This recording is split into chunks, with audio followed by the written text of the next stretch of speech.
这些小菜呢，就是我们汤里面的配菜。最重点呢，就是这个油条，我们放在汤里面泡一下。这碗汤呢，我们要经过3桶的骨头来熬，大概要5个、6个钟头以上。喝了这个呢，可以喝一杯小茶，去油腻。潮汕籍华人魏松豪的这碗清汤，在新加坡称之为茶。自上个世纪80年代起，这一碗有肉的茶就红遍了世界。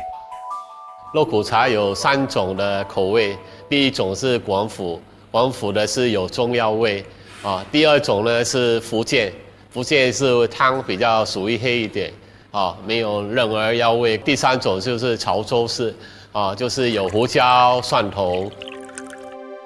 看似普通的一碗汤，似茶非茶，它饱含了华人下南洋谋生的艰辛，述说着一段段感人的故事。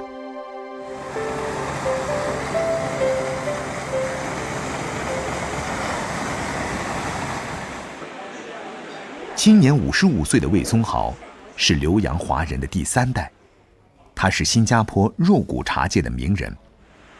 他出品的肉骨茶吸引了不少明星政要前来帮衬，连香港特首访新期间也连夜赶来品尝，一时成了热议话题。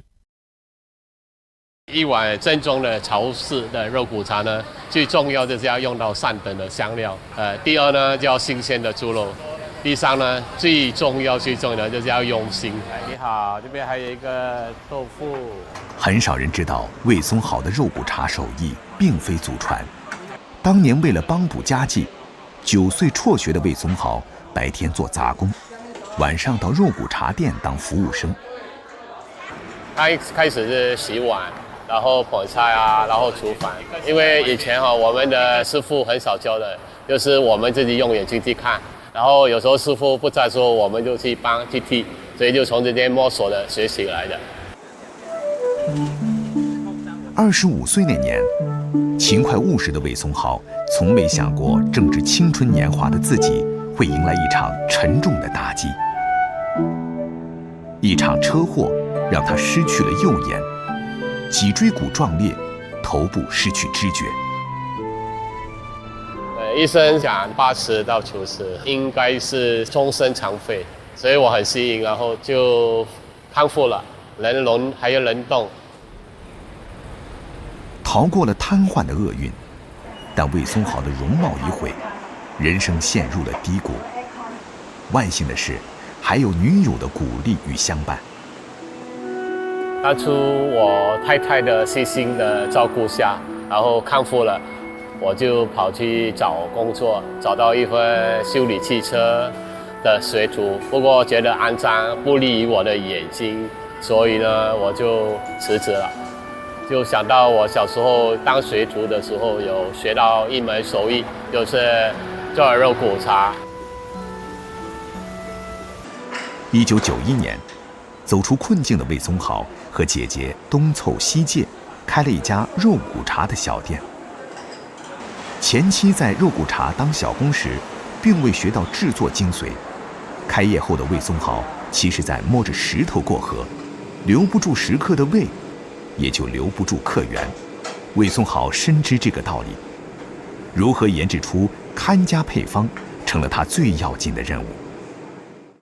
肉骨茶以前是鼓励吃的，有一个前辈把广东那边煮肉的那种办法拿来这边改良，研究这个肉骨茶就用胡椒来去寒，蒜头呢可以杀菌功效，所以他们就每天早上煮了吃好了，他们就去干活，增加了他的体力。从当年的苦力工人需求出发，要让一碗茶为食客增体力补身体，魏松豪认为材料的货真价实是首要条件。这个你看，这个有血水都是很新鲜的，就好了，有一点肉啊，它熬出来啊，它有那个油啊汁，对，它会比较香。这样，这个蒜头要大概有。肉骨茶正宗不正宗，懂行的人从喝下的第一口茶汤就已经知晓。要熬出一碗诱人的茶汤，魏松豪靠的是3个锅和3种骨头。为什么只能用大骨，其他的骨头不可以呢？因为大骨熬出来哈，那个骨出出来，它的汤就会鲜甜。蒜头跟汤啊，全部要熬5个钟头，水滚了就把火关小。猪大骨的胶原蛋白能增强人体制造血细胞的能力，大蒜的蒜素能消炎杀菌，减少病毒对人体的伤害。大骨和蒜头经过5个小时慢熬后，汤水被移到另一个大锅里继续熬制。选择脊椎骨作为汤底的第2次熬制材料，再加上马来西亚当地的胡椒，熬出来的汤底热辣鲜香。最后把煮好的排骨段和汤底大火煮开，一碗色香味俱全的肉骨茶就此诞生了。一碗茶汤，魏松豪煮了将近30年。如今的肉骨茶早已从为苦力工人提供营养，华丽转身为新加坡的地道美食。而魏松豪不仅用这碗茶汤实现了自己的理想，也用这碗茶汤养育了他的一家大小。其实我也是告诉爸爸说，我要接手。当时他还反对呢。我们从小到大都会在那边吃，如果我们没有了，下一代就不能品尝到什么是传统的肉骨茶。操劳半辈子的魏松豪深知餐饮的艰辛，为了圆儿女的心愿，他选择放弃退休。在魏松豪看来，食物就是一种传承，无论如何创新，他都希望时刻能在这碗茶汤里喝出记忆中的味道。因为我觉得我把最好的食物烹饪给顾客吃，然后顾客吃了很开心，然后我很有满足感。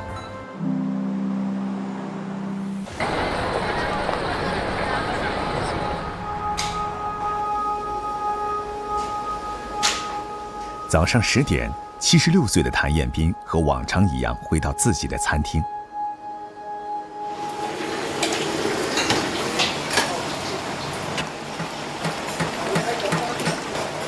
超过半个世纪的厨师生涯，让他更喜欢待在后厨，掌控餐厅的每一样出品。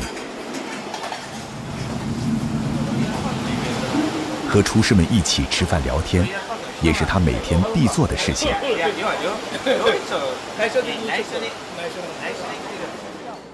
今天来了一批老顾客包场。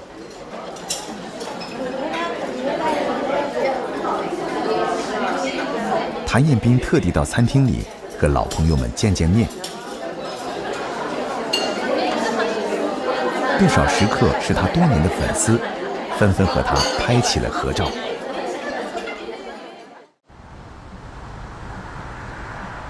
在寸土寸金的银座，拥有一家自己的广东料理餐厅，把记忆中的粤菜呈现给食客，是身为广东移民2代的谭彦斌小时候从没想过的事情。他从30岁就当上著名餐厅的粤菜料理长，53岁开始创业，把每一样和美食相关的事情做到极致，就是他的生存之道。这其中最重要的当属选材。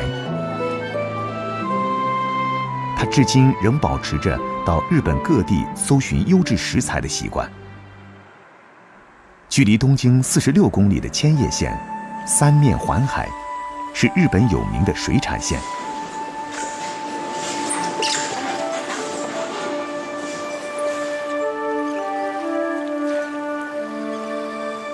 位于千叶南部的圣浦渔港，盛产一种名贵海鲜。谭彦斌闻讯而来。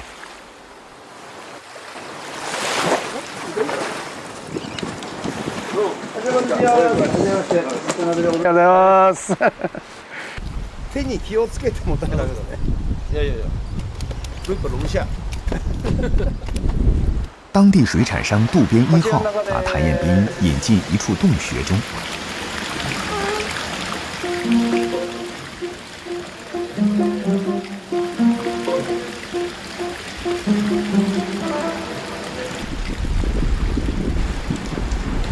原来，当地人利用洞穴天然恒温的特点，储藏野捕的海鲜。他们用传统方法捕捞龙虾，已有300年的历史，产量居日本首位。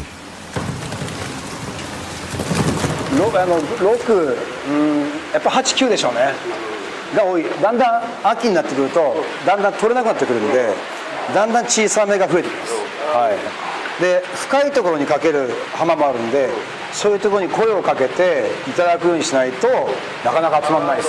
はい。日本龙虾也叫伊势龙虾，因伊势地区最早开始捕龙虾而得名。千叶的龙虾，无论品质还是捕捞方式，都与伊势同宗同源。别看这种龙虾个头不大，只有半斤重，25到30厘米长，但即使是在品质出众的日本高档海鲜里，它也能占一席之地。私いいですか？会長、エビ持ってきましたんで。はい、どうも。はい。よろしくお願いします。看到好食材，谭彦斌按捺不住要一试，直接把活泼的龙虾剖开，切片成刺身，用最简单的方式，方能吃到最本真的味道。はい、どうぞ。はい、どうも。じゃあ、食べてみます。はい、どうぞ。白而通透的龙虾肉，蘸上芥末和酱油，入口瞬间冰凉弹牙，每一口龙虾的鲜味儿都在口中清新的舒展。うまいですね。うまい。さすが。新鮮プリプリ。龙虾的甜、酱油的厚和芥末的辣，达成了微妙的平衡。本当に美味しい伊勢海老ありがとうございます。とてもこちらこそありがとうございます。そうですね。広東で言うと好新鮮、好滑、好甜。好鮮。好好食。好多謝你。試下。はい。いただきます。はい。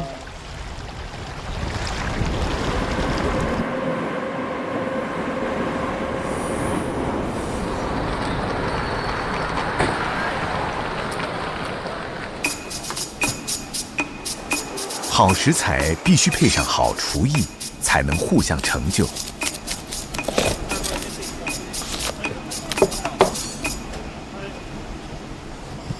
已经很少下厨的谭彦斌决定用这次采购的龙虾做几道菜。龙虾卷的灵感来自古典粤菜大虾卷，谭彦斌用龙虾代替大虾，甜脆度将会提升。在切片的龙虾肉中，穿入火腿丝和莴笋丝，手工的好坏直接决定双丝在炒的时候是否脱落。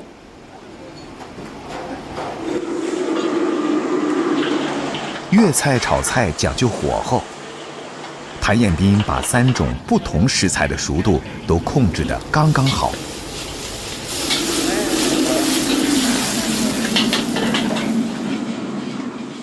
Q 弹的龙虾肉夹杂着咸香的火腿和爽脆的莴笋丝，口感丰富，滋味无穷。香口的菜肴似乎在全世界都受到欢迎。上世纪80、90年代开始流行的金沙做法和龙虾十分般配。给龙虾裹上咸蛋黄酱，炒至酱汁起沙。龙虾表面披上了一层色泽金黄、酥脆甘香的外皮，便大功告成。外酥里嫩的口感，让人欲罢不能。蒸是粤菜常见的烹饪方式，广东人笃信这样最能吃到食材本身的味道。谭彦斌撒上老广常用的豆豉，昂贵的龙虾顿时增添了家常亲切感。在豉汁的加持下，龙虾肉咸鲜爽滑，鲜美多汁。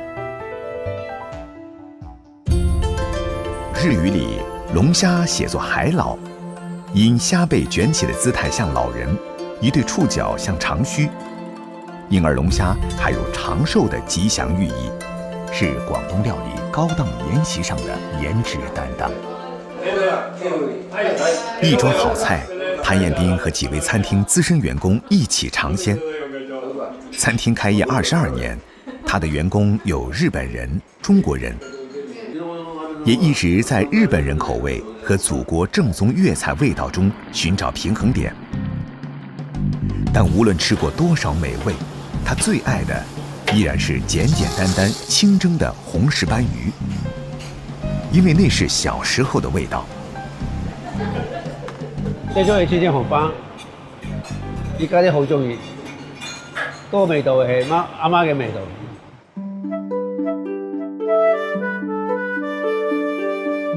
谭彦斌受同学邀请，回到了位于横滨的全日本最大的中华街，自己长大的地方。在这个140年历史的街区，他的父母是早期的移民。生まれは横浜中華街山下町。横浜市中区山下町の中華街中ですね。両親の生まれたとこは関東省。因為我啲鄉下從鄉會嘅用美學同會。这里是他小时候来喊打麻将的父亲回家吃饭的地方。喺嗰度住咗20年咧，我喺嗰度出生嘅。在小学同学的陪伴下，谭彦斌在路上不断地被2种人认出，一种是视他为偶像的年轻厨师，一种是同龄的老同学、老邻居。当游客在中华街寻找中国味道的时候，广东华侨后代已经逐渐迁走，融入日本的生活。